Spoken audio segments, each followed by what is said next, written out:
Mesdemoiselles, Messieurs, bonjour. Merci à la tribune de nous accueillir. Merci de faire une place à ce qui a constitué ou pu constituer pour le New Space l'un des grands événements de l'année 2022, et qui sera sans doute dans quelques semaines le grand événement de l'année 2023. Je veux parler des assises du New Space, assises qui rassemblent pour la première fois l'ensemble de la communauté industrielle et au-delà d'ailleurs l'ensemble des activités périphériques touchant aux activités du New Space. Lors de la première édition qui a eu lieu au mois de juillet dernier, nous avons organisé tout un travail de réflexion autour du New Space. J'entendais tout à l'heure une remarque qui est pleine de pertinence. Il n'y a pas de définition du New Space. Il y a en fait autant de définitions qu'il y a d'acteurs industriels dans ce domaine. Et nous avons entrepris, au-delà de la recherche d'une définition qui puisse faire sens et qui puisse réaliser une synthèse de l'ensemble des acteurs industriels que l'on nous présentait il y a quelques instants, nous avons essayé de comprendre un peu mieux ce qu'était le New Space et plus encore, quels étaient ses enjeux. Et donc, nous avons procédé à un important travail autour d'une architecture qui est celle d'un collectif de 17 membres, dans lequel on trouve quasiment tous les acteurs, tous les opérateurs qui peuvent, de près ou de loin, s'intéresser au New Space. Je veux parler bien évidemment de l'Agence spatiale française, je veux parler des grands acteurs historiques du Space, mais je veux aussi désigner un certain nombre d'acteurs tels que les collectivités territoriales, les acteurs publics, et au-delà des acteurs venant du monde de la formation, du monde de la recherche, et tout particulièrement du monde de la recherche universitaire. Et nous sommes très régulièrement appelés à nous retrouver, généralement le vendredi, pour faire progresser l'ensemble de nos réflexions. Alors qu'avons-nous fait ? Eh bien, nous avons servi de médiateurs, nous avons interrogé la communauté, nous avons réussi à atteindre l'équivalent d'1 millier de personnes à travers un certain nombre de manifestations, et notamment des webinaires que nous avons organisés, webinaires thématiques, et ce millier de personnes a fait remonter un certain nombre de propositions que nous avons groupées en 6 grands défis, 24 propositions par conséquent pour faire face aux 6 grands défis que le New Space affronte ou s'apprête à affronter. Nous en avons eu un florilège tout à l'heure dans les interventions de quelques-uns de ces opérateurs et vous allez vous reconnaître effectivement pour la plupart d'entre vous dans les préoccupations que je vais rapidement exposer. Premier défi, le défi du financement. Il faut effectivement, quand on démarre une entreprise, être en mesure de lever des fonds et avoir la crédibilité nécessaire. Deuxième défi, c'est celui des clients. Il faut pouvoir s'appuyer non seulement sur une clientèle publique, celle des acteurs traditionnels lorsque l'on est une jeune entreprise, mais aussi sur une clientèle privée en développement, avec la diversification des services que permet de fournir les activités spatiales. Le troisième défi, c'est celui de l'opinion publique, et nous savons que parfois, et souvent de manière totalement irresponsable, irrationnelle, l'espace fait encore l'objet d'un traitement complètement déplorable dans l'opinion publique, c'est le space bashing, et donc il est important de gagner la bataille de l'opinion publique, d'adhérer le plus grand nombre d'individus autour de nous, autour de ce qui constitue un magnifique défi pour les années qui viennent, non seulement la conquête de l'espace et l'utilisation de l'espace à des fins commerciales, mais encore et peut-être surtout la mobilisation de notre activité industrielle autour d'un projet innovant. La mondialisation, quatrième défi, qui est un défi important, d'autant que la mondialisation est en train de se réformer, de se restructurer. La mondialisation dont on parle en 2023 n'est pas celle que nous avions en 2022. Les événements géopolitiques se sont multipliés. On va vers un monde un peu différent et il est important que les entreprises du secteur spatial en prennent la mesure. Le défi de l'indépendance, et par conséquent celui de la souveraineté. Et nous savons que la compétition n'est pas simplement au sein d'un État, elle est entre États, elle est entre industries, entre filières, et il est tout à fait important de le conduire. Et le défi de l'intelligence, et l'intelligence c'est d'abord la formation, c'est la recherche, c'est effectivement la possibilité d'aller au-delà de ce que nous faisons isolément, verticalement, chacun dans nos domaines. Et au fond, autour de ces 6 défis, nous avons identifié un certain nombre de propositions que je ne vais pas vous présenter toutes. Vous les avez rapidement présentées dans ce document de slide qui est en réalité un slide qui a été façonné pour les besoins d'une réunion du GIFAS, mais finalement, il rassemble l'essentiel de nos propositions. Les propositions que nous faisons sont des propositions qui vont du bon sens, l'aménagement tout simplement du statut des chercheurs de manière à avoir une plus grande fluidité entre ce qui se fait dans nos laboratoires, notamment à Toulouse, et ce que les entreprises développent dans leurs domaines respectifs. Et donc il est absolument essentiel que des aménagements statutaires de droit du travail, des aménagements déontologiques puissent effectivement intervenir jusqu'à des projets plus ambitieux, tels que la création d'un fonds souverain de l'espace ou la mise en place d'un Conseil national de l'espace, à l'image de celui qui existe aux États-Unis depuis de nombreuses années, qui existe en Italie, et qui pourrait effectivement permettre de remplir 3 fonctions essentielles, qui sont d'une part la nécessité de la transversalité. Aujourd'hui, tous nos projets sont lancés de manière verticale. On a besoin de pluridisciplinarité, de transversalité, et un Conseil national de l'espace permettrait de le faire.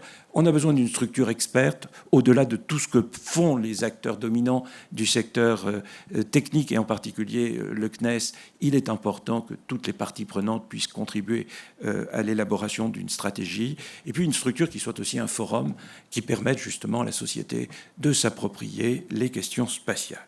Je ne sais si j'ai encore un peu de temps. Quand je me rapproche, vous savez que... Ah, voilà, ouais. Très bien. C'est pas bon signe en général. Non, mais il n'y a aucune difficulté. Donc, vous pouvez télécharger ce rapport qui est accessible sur le site des assises du New Space. Vous le verrez, c'est un rapport de dimension réduite, mais qui, bien évidemment, contient l'ensemble des idées, des préoccupations que nous avons voulu aborder. Nous sommes très attachés aux conséquences qui s'attachent à nos propositions, et nous sommes évidemment très heureux à chaque fois que nous le pouvons de croiser nos regards avec ceux que vous pourriez avoir. Je vous invite donc à consulter ce rapport. Merci, professeur Lucien Rapp. Merci beaucoup. Vous repartez évidemment sous les applaudissements, tandis que pour notre deuxième keynote, on en a parlé il y a quelques instants, on accueille Stanislas Maximin, le CEO de Latitude.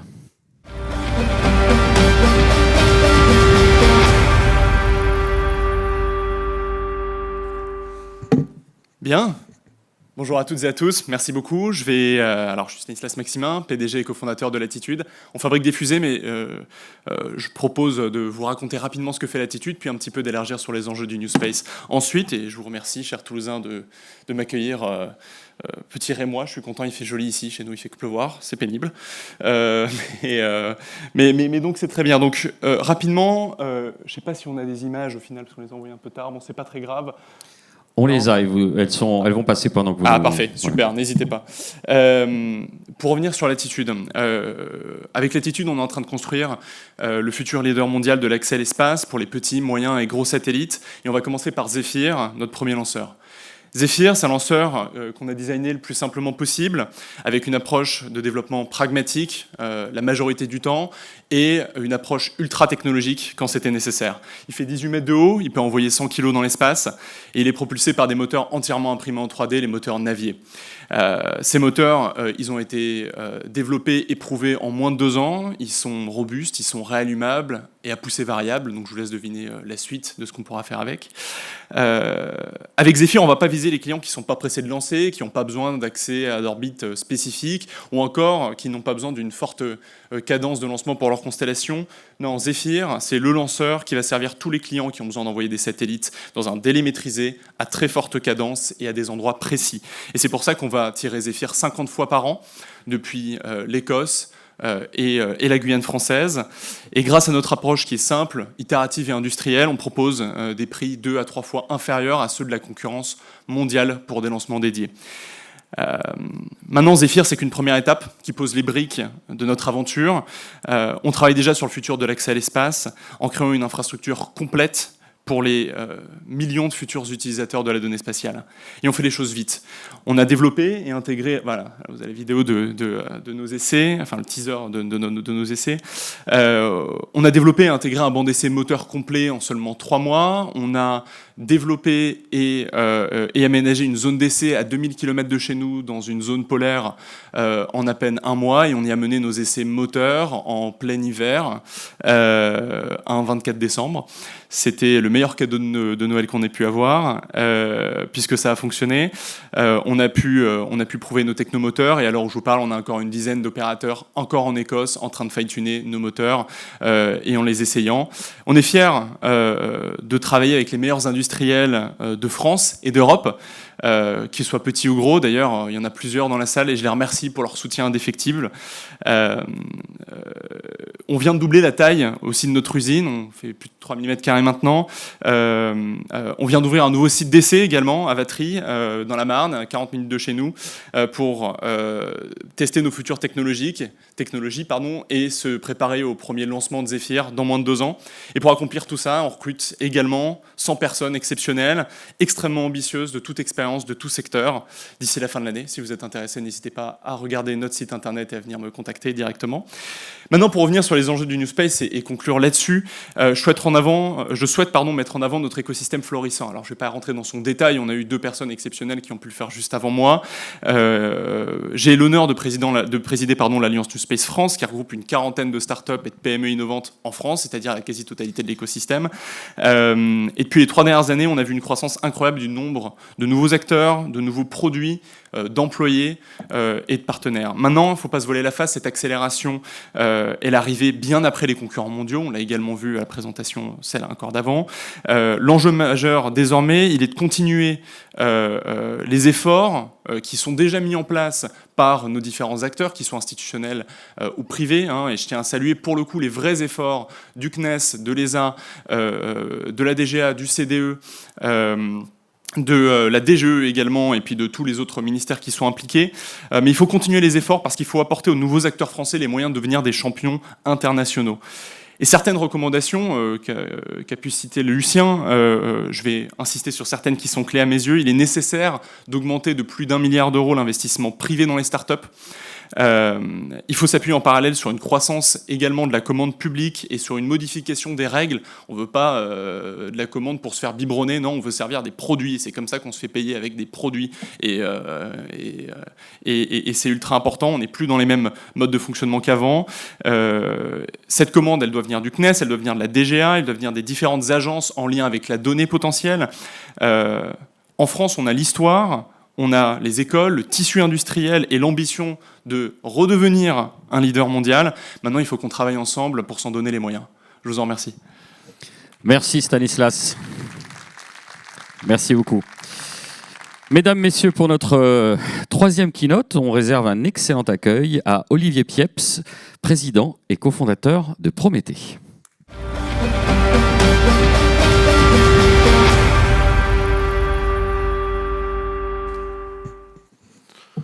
Bonjour à toutes et à tous. Alors, le monde change et de nouveaux besoins émergent. La lutte contre le dérèglement climatique et pour la protection des hommes et de la planète est évidemment aujourd'hui un thème incontournable qui pèse dans tous nos débats démocratiques. Les populations veulent sortir des discours parce qu'ils veulent maintenant vraiment du concret. Et c'est justement là que le spatial vient se positionner avec sa dimension globale, qui est en mesure de proposer des solutions de protection de très vaste étendue en quasi temps réel. Alors la France est un pays de cocagne.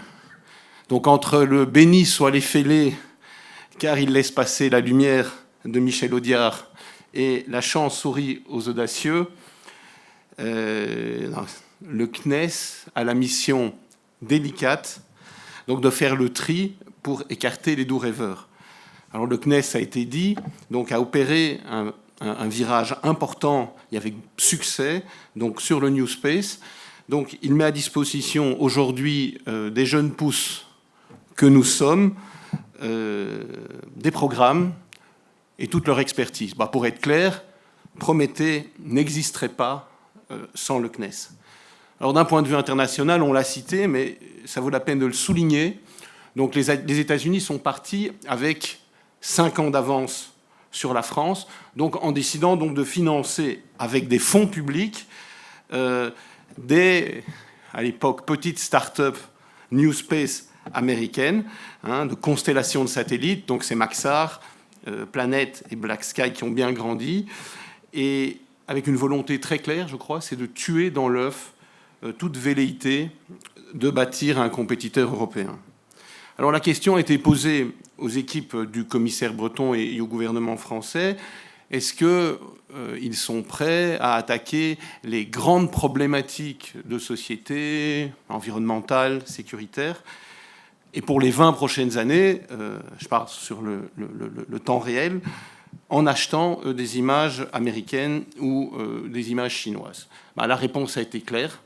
La France et l'Europe veulent une souveraineté en matière d'observation de la Terre temps réel. Et c'est justement là que Prométhée se positionne, donc comme opérateur leader européen, donc en matière de constellation de petits satellites d'observation de la Terre, qui justement amènent ce quasi-temps réel.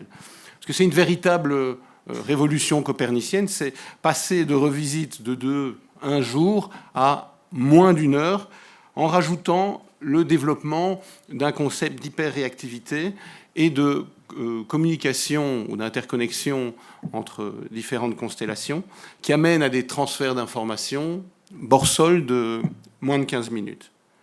Et ces nouvelles techniques ouvrent de nouveaux horizons économiques. Donc c'est vraiment ce marché des données de l'observation de la Terre qui, selon les experts, pourrait être en fait multiplié par un rapport proche de 100. Alors le business de Prométhée se décline en 2 volets. Donc la vente de données et de services provenant donc de sa constellation propriétaire, et puis la vente d'infrastructures de bout en bout à l'export, donc en dupliquant la constellation qui sera opérationnelle en France, et pour offrir en fait une souveraineté complète à ses clients export. Donc Prométhée aujourd'hui, c'est près de 50 personnes, ex-Paris-Toulouse. J'ai bien dit Toulouse. Le nôtre est important, on le dit avec fierté. Notre premier satellite donc, sera lancé cette année en octobre de Cap Kennedy. 2 autres, Hyperméthée et Japetus. Donc Hyperméthée, c'est l'hyperspectral. Japetus, c'est le résultat du plan de relance qui a été obtenu grâce au CNES et de la DGE. Et dès la fin de 2025, sera déployée notre première constellation donc, de 20 satellites. En conclusion, donc, en consolidant son projet, Prométhée fédère l'écosystème New Space français en positionnant en France, en Europe et à l'export, en la positionnant donc, dans une configuration compétitive. C'est le but. Et nous sommes aujourd'hui en discussion approfondie avec les ministères et les services déconcentrés de l'État, donc en France, mais aussi avec une vingtaine de pays à l'international, dont 4 en négociation avancée. Donc Prométhée a réussi à rassembler autour de son projet des investisseurs de poids. On a obtenu des subventions, on a gagné des contrats, et là on arrive à un montant garanti, de cash garanti, de plus de 20 millions d'euros. Donc avec ces 20 millions d'euros, c'est justement pour financer les 3 satellites dont je vous ai parlé. Pour financer sa première constellation, donc il y a une série C de l'ordre de 80 millions qui est en préparation, qui sera lancée fin de cette année. Et ça, c'est peut-être le point le plus important de ma présentation, c'est pour que les investisseurs français, mais internationaux aussi, suivent dans cette série C, l'obtention de la commande publique dans le cadre de France 2030, qui jusqu'ici n'a pas encore été beaucoup citée, est vraiment incontournable. Elle doit se concrétiser cette année et tenir cet agenda est essentiel. Donc le New Space français a confiance en ses autorités et la France est un pays de cocagne. Merci. Merci Olivier, on vous applaudit là encore. Et notre dernière keynote sera présentée par Jean-Édouard Communal, qui est CEO et cofondateur de Miratlas. Sous vos applaudissements.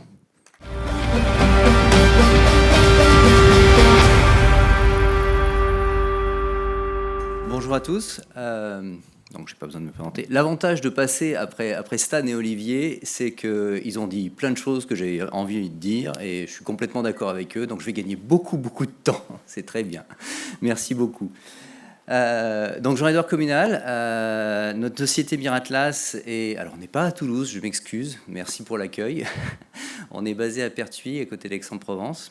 Et le but de Miratlas, si je peux vous en parler un petit peu, avant de vous parler un peu du New Space, c'est de permettre les communications optiques entre la Terre et l'espace. Le potentiel des communications optiques, pour vous en rappeler un petit peu, c'est la capacité, c'est la sécurité du lien, ce qui va changer l'équation économique des SATCOM fondamentalement. La grande difficulté, c'est de traverser l'atmosphère.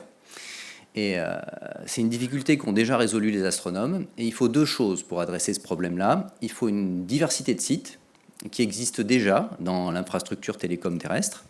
Et il faut des données atmosphériques très précises. Donc il y a tout un tas de paramètres qu'il faut mesurer. La couverture nuageuse, bien sûr, l'absorption par les aérosols, mais aussi les turbulences.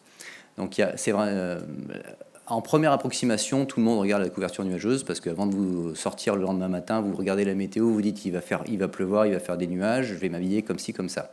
Mais il faut aller beaucoup plus loin pour faire fonctionner les télécommunications optiques. Donc ça fait maintenant 5 ans qu'on a développé un instrument qui proposait, on a été les premiers à faire ça, de caractériser l'ensemble des paramètres qui vont impacter les communications optiques. Donc on a déjà plus de 5 ans de retour d'expérience sur le terrain. Et grâce à notre levée de fonds de l'année dernière, on a été en capacité de monter en production. Donc on a maintenant une capacité de production d'une 50aine de systèmes qui vont être déployés sur le terrain, de façon à pouvoir collecter des données de façon continue, de façon diverse, sur des sites avec des climatologies très différentes, parce qu'il faut également une diversité de sites avec une décorrélation des paramètres climatiques, et pour permettre une approche statistique de toutes ces données atmosphériques, de façon à aider nos clients. Et nos clients, ce sont les opérateurs et les équipementiers. Les opérateurs télécom terrestres, les opérateurs SATCOM, qui ont besoin de communiquer entre eux, et les équipementiers qui vont faire des terminaux optiques au sol et embarqués. Et de façon à guider le design de ces terminaux optiques, de façon à guider leur implémentation géographique, quel site il va falloir choisir, combien de sites et exactement où est-ce qu'il va falloir les mettre, de façon à assurer la continuité de service et une capacité opérationnelle. Et pour que les équipementiers puissent s'engager sur des cahiers des charges sur les opérateurs, ça ne va pas être au doigt mouillé en disant là il n'y a pas de nuages, ça peut passer. Il va falloir s'engager sur les specs et les tenir. Et ça ne peut être fait que sur la base de données atmosphériques statistiques. Donc c'est ce qu'on propose de mesurer dans le temps. Et donc on travaille tout au sein de notre écosystème, donc aussi bien avec les primes qui font des équipements que ceux qui font des télécoms. Donc si je peux, les enjeux du New Space en ce qui concerne Miratlas, je vais reparler merci à notre écosystème, Stan et Olivier qui ont déjà parlé de France 2030.